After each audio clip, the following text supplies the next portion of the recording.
My name is Carlin Burisenko, and you're listening to the Actively Unwoke Podcast. If you have not yet, please head over to my Substack, which is Carlin, Karlyn.substack.com. Make sure you're subscribed. This is my main content hub on the internet. You're going to catch all my original investigative and undercover journalism, where I'm telling you stories about what's going on the left that no one else is telling you.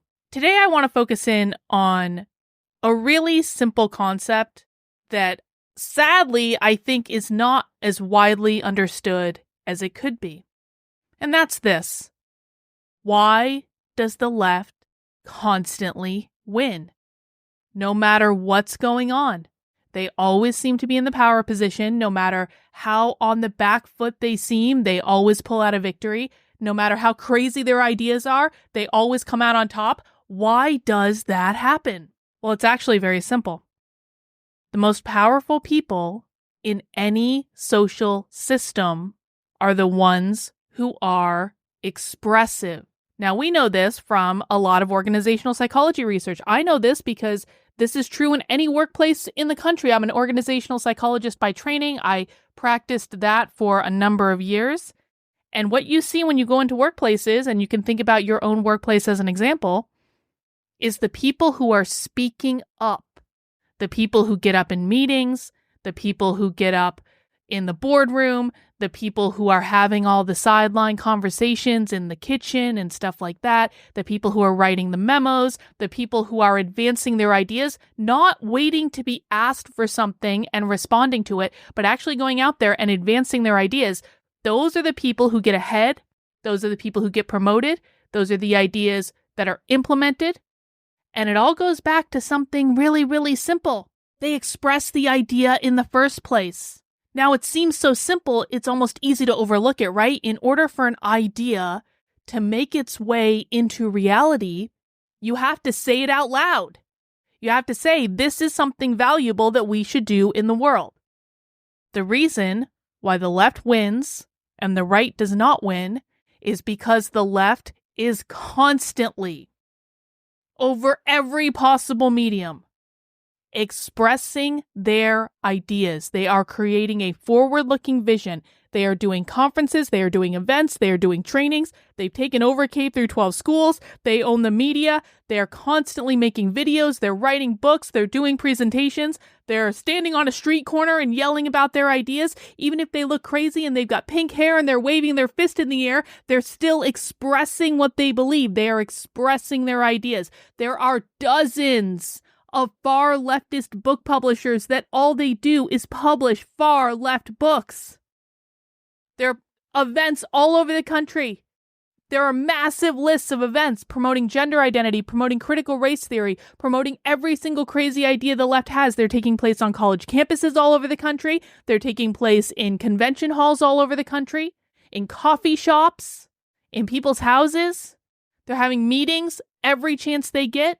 The left constantly shows up and expresses their ideas, and the right does not.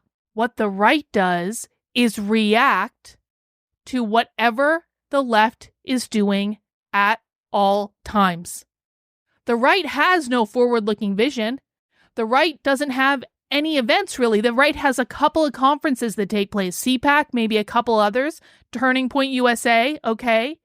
They've got a couple organizations doing conferences. And people might look at those events and think, wow, those are really big events. Look at that Turning Point event. There's so many people in the room. The people in the room for the Turning Point event pale in comparison to the people in the room for the leftist events that are taking place all over the country. So this is an issue of focus, and this is an issue of the side that wants it more will win. If you look at the GOP party platform, and by the way, I'm not a conservative for people who might be confused about this. I'm not a Republican. I'm not voting for Donald Trump. I don't really agree with much of what they have to say either. I don't think they're really any better than the left. I'm using this as an example. The GOP has not updated their party platform since Mitt Romney was nominated for president back in 2012. It has been over 10 years since the Republican Party even made an effort to express any idea to say, this is what we believe in.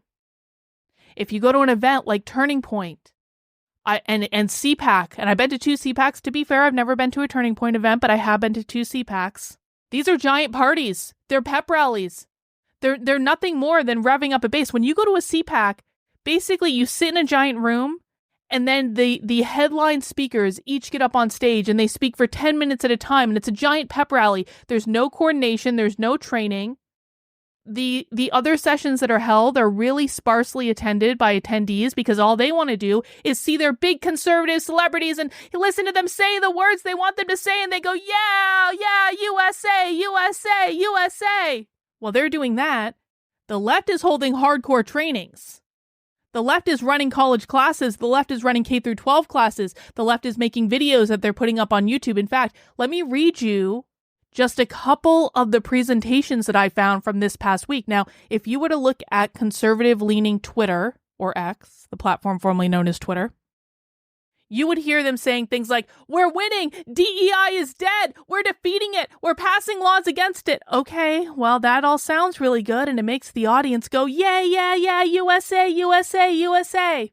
But let me tell you what the left is doing while the right is celebrating their inevitable victory on Twitter. These are a couple presentations that are on YouTube. I found these on YouTube within a 15-minute search. The first presentation is called, How Are We Supporting BIPOC LGBTQ+ Youth in Elementary School to Early Adulthood? This is from an organization called Community Shares of Wisconsin. It's a video of an in-person event that they held, it looks like probably in Madison, about how to support queer kids in schools. Now, you might say, well, Carlin, how many views does that presentation have? Because if it doesn't have thousands of views, it's not making an impact. No, you missed the point.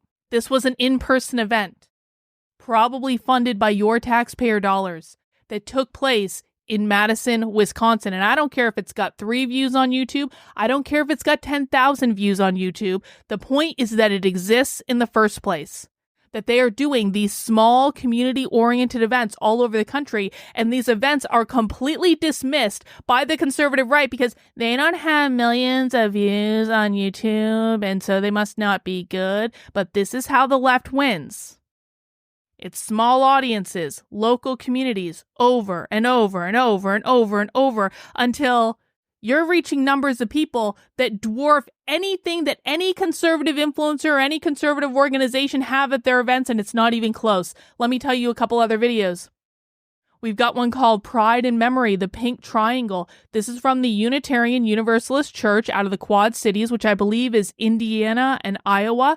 And this is all about queer activism or promoting a far left ideology. There were several presentations at South by Southwest. South by Southwest is a very large event, very lefty. I spoke at it a couple of times years ago, and they have presentations about LGBTQ activism and power that are taking place. And these presentations are going to reach thousands of people just at this event. This takes place in Austin, Texas. And you might say again, well, Austin's lefty. We know that. Well, this is why they're winning, guys.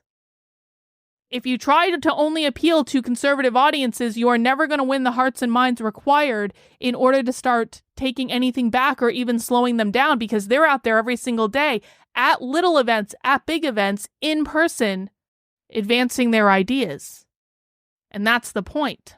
I've got one from the Arizona Library Association. This is called LGBTQ+ Outreach and Community Building. It's all about how you're supporting gender ideology, GSAs in schools, things like that. And this is, again, taxpayer funded because it's through the Arizona Library Association, which is going to be paid for by your taxes that you're funding into your public libraries out in Arizona. How about the University of Connecticut, another taxpayer funded institution? And now, again, all these presentations are in the last week. You can go over to my Substack and look in the show notes of this show and see the receipts for yourself. The University of Connecticut School of Social Work, LGBTQ+ 101 Tools for Creating Affirming Spaces. They're influencing social work with this in order to push queer ideology through that. How about a presentation from American Booksellers? This took place, it looks like, in a conference in Washington, D.C., and it's called Beyond the Binary. Let me read just a couple of sentences from the description. Contemporary fiction increasingly invites the reader to see race, gender, and sexuality not as binary identities, but as a vibrant spectrum of diversity. This year's new fiction is opening up space for new ideas about how we might expand our understanding of identity and what a myriad of relational dynamics are possible beyond the normative concepts of race, gender, and sexuality. This is a keynote panel from this conference, so however many people are at this conference saw it, and it's also available on YouTube, and they're flat out saying that they are using fiction writing, fiction books, probably targeted at young adults, if I'm honest about it, in order to abolish the gender binary, which is the goal of queer Marxism. It's to abolish the gender binary. So now, not only are we seeing something at an in-person conference, we're seeing it show up online, we're also seeing this is a presentation about how they're using publishing in order to advance their ideas and influence the next generation. How about PBS out in Wisconsin? Another thing from Wisconsin. Wisconsin is it's showing up a lot in these searches. This is on the YouTube channel for the Milwaukee Public Broadcasting Service, which again is going to be taxpayer funded. And this is a documentary called Breaking the Binary, a 2024 TV workshop. And the description says, Breaking the Binary unveils the social construct of gender expression, how it's perceived in society today, and what it means to freely express yourself. Remember, expression is the name of our game here, isn't it? How about this one from the Museum of Natural and Cultural History? This is called Outliers and Outlaws, Storytelling Series, Queer at the University of Oregon. So again, University of Oregon is going to be a taxpayer-funded university. Decades of dynamic LGBTQIA+ students, faculty, and staff made a big impact on the University of Oregon campus and in Eugene. Come here, current and former UO faculty and students reflect on their efforts to create community and fight discrimination, and how those efforts are reflected in campus life today. And the last example I'm going to give you for right now, and again, I got all of these in less than a 15-minute search on YouTube. They're all publicly available. This is from the San Francisco Public Library. Celebration, Pride in Panels, Sickening Queer Horror Comics. I'm going to say that again. Queer Horror Comics. This is a presentation that was sponsored by the James C. Hormel LGBTQIA Center at the San Francisco Public Library. So that's actually a center within the library system, the California College of Arts, and something called prideinpanels.org. I'm not exactly sure what that is. San Francisco Queer Comics Festival was a groundbreaking inaugural showcase of San Francisco Bay Area's queer comics creators on February 18th, 2024, etc., etc., etc. My point is this: the most powerful people in any social system are the ones who are expressive.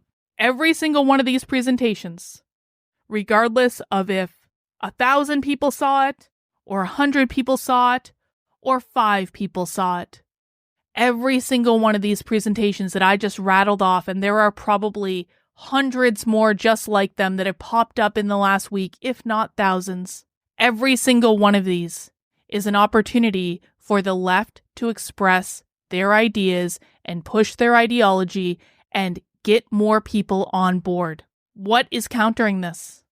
Nothing.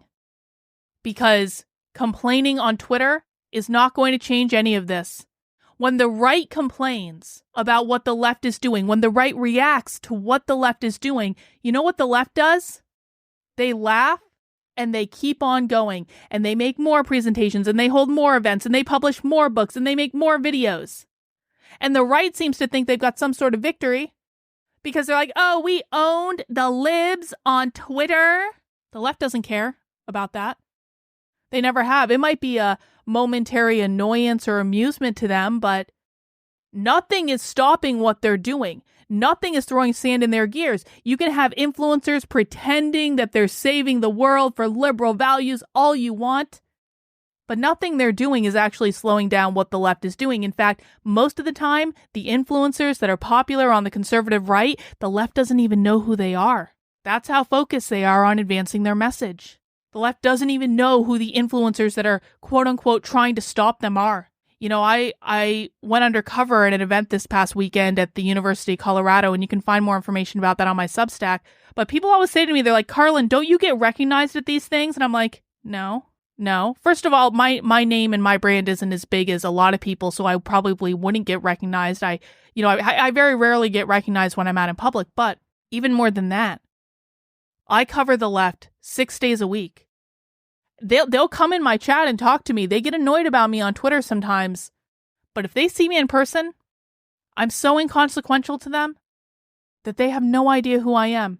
And I make an effort to change my look and do all that. And I hear from conservatives all the time. They're like, we're not going to fund your undercover work because you're going to get recognized. Which, of course, is just an excuse. It's just an excuse to not do something of value. But that's another story for another day.